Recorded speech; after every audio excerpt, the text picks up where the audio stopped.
Friday, Dharun Ravi was convicted. He was the accused in the Rutgers webcam spying trial. Convicted of multiple charges, including bias, intimidation, invasion of privacy, witness tampering. He faces up to 10 years in jail for using a webcam to spy on his roommate, Tyler Clementi, while he was having an intimate encounter with a man. Tyler Clementi, of course, jumped off the George Washington Bridge just a couple of days later. He will be sentenced, Dharun Ravi, on May 21st. He faces 10 years in prison again. Joining us today, one of the jurors who convicted Dharun Ravi. He is Kashad Leverett. He's 20 years old, from New Jersey. Sir, welcome to Good Day New York. Thank you. What was it like in that jury room? To us, it was a very intense room where everyone was just open-minded, giving their opinions about each count. Now, it took you 13 hours to deliberate. Was there a point where someone was holding out? Were there strong disagreements about guilt or innocence? No one came in there premeditated. We all wanted to go in the room open-minded. And what we did is we read the indictment, and then we read the question, and then we weighed everything out. We took votes, spent multiple time on each question. Did you come into the room and take a vote right away? No, not at all. No, you just went through it? And yeah. Did it ever get contentious in there? Were there any arguments? Some people, we disagreed on some things, but we also had everyone speak out on their own and tell us why we believe they had such a belief. Did you guys know that the bias intimidation crime had so much jail time attached to it? Did that enter into your thought process at all?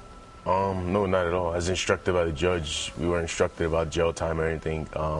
We just went by each count and tried to find the evidence to prove he was guilty. Dharun Ravi never took the stand during this trial. I'm curious, did you want to hear from him? Do you think that was a mistake? Did you really want to hear Dharun Ravi's side of the story from Dharun Ravi?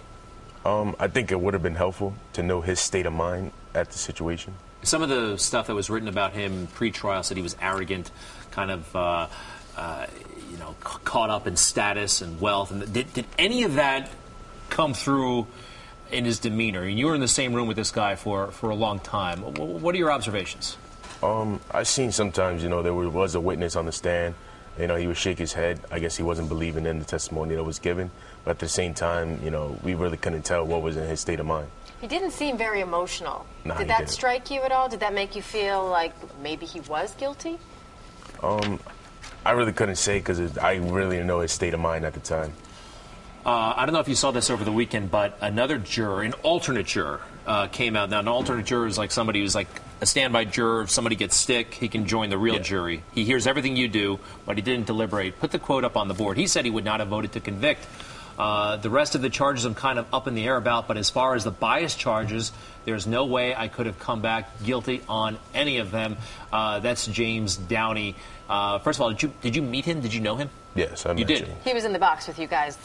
Yeah, I had lunch with him multiple times. You had lunch? Oh, and you could not talk about the case, right? No, not at all. Does his assessment of this surprise you? Then again, it does, but then it doesn't because he wasn't in the jury room. And we thought that the evidence was there strong. In the beginning, how split was the room over some of these charges? Was it 50-50, or did you right away have a strong number in terms of conviction? It wasn't a 50-50 or strong. It was just that everyone went in open-minded. We read the indictment and the question. When you come in open-minded, I don't know. You've listened to the evidence for actually a couple of weeks. What's wrong with coming in there with an opinion? I'm surprised more people didn't come in there with a vote right away. I'm ready to convict or I'm ready to quit. Because we all wanted to present it and present it well. So you had to retry it in the jury room, essentially. Yeah.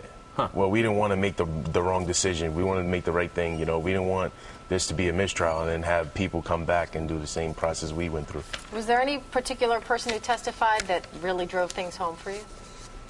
I would say MB's testimony was pretty strong. MB is the person that Tyler Clementi had the encounter with. He was his identity was shrouded or shielded from us. Yeah. But you saw him and he was quite credible. Yeah.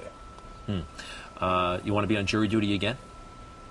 Maybe. It depends on the case. What were you doing before jury duty? How did this kind of interrupt your life? I was just a regular worker, and then I decided to show up, and then I got picked. I felt special, I guess. Yeah. Was your employer okay with that? Yeah, he was fine with it. What do you do? I'm a security guard. Security guard. You're 20 years old, and no regrets about this verdict. You feel comfortable with it. I must say it's gone over well. There's not a lot of second guessing out there, at least with the public and the media. Yeah, I felt satisfied because I think we did the right thing, and to prove every count, we found significant evidence. What about the Clementi family? They were in the courtroom every day, correct? Yes. Have you met them, talked to them? Has anybody approached you from the Clementi family or from the Ravi family in the wake of this? No, not at all. Yeah.